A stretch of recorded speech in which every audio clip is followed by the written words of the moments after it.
I'm Evie Kimsing, editor of identityweek.net. I'm joined by Susan Koski. We're here at Identity Week America 2025. She's the Chief Information Security Officer at PNC Bank. And you gave a really fascinating keynote this morning, which I managed to catch. How has your day been? It's been really good. Had an opportunity to talk to some people from my team that are here, some vendors that are here, and some other folks in the industry, and got some different things I'm going to take back home and see what we can do to implement them. Fabulous. And, you know, it's an event which really focuses on identity, cybersecurity, and fraud protection, which often sit in different domains. But how do you align those functions? So from an identity perspective, our workforce and our customer identity are aligned and all report up in through the information security organization. Perfect.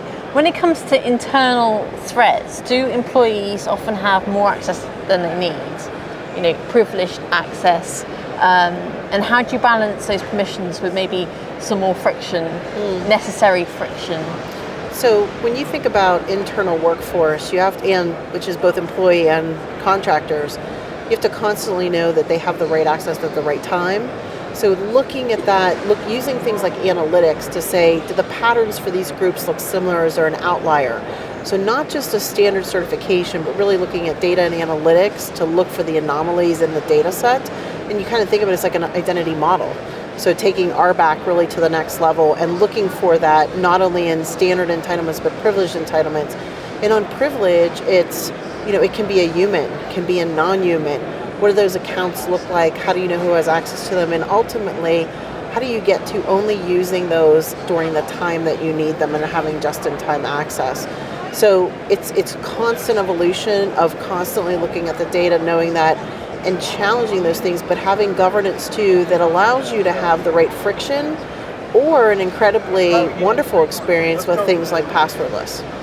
Absolutely, and you mentioned all this as kind of defenses to those ongoing threats, escalating threats. Passwordless authentication is gaining lots of traction. How is it central to your current and future strategy? So passwordless, or sometimes what I call anti-phishing, because you may not get everything to passwordless, is how do you know the person you've proved from a customer or a workforce perspective, and that they're the person that's accessing the system. So that's the first thing. When that proof is good, the rest of it becomes a little bit easier. But passwordless not only is more secure, but it ends up being a very delightful experience for not only the employee, but for the customers as well. It's core to the strategies, but it's not the only strategy. You have to look at really all the signals, constantly evaluate the level of trust you want to provide for the actions or the transactions that someone may want to do. How do you see mobile banking evolving to provide greater services to customers and end users? I think it already has. We're already at 24/7, 365. But having that mobile app and having the ability to look at a transaction and say, yes, it was me, no, it wasn't, and immediately putting the power in the customer's hands to make those decisions is really important. But also having that app to seamlessly allow authentication and really leveraging all of the things within the application to allow a user to prove who they are and allow them to actually keep their biometrics on their own device is really important. And everybody has one of these walking around today, so it's really important to meet the customer where they are and continue to cure that experience for them. And that's how we all bank these days, isn't it? Thank you so much, Susan, for speaking to me today. Well, thank you. Appreciate it, Evie.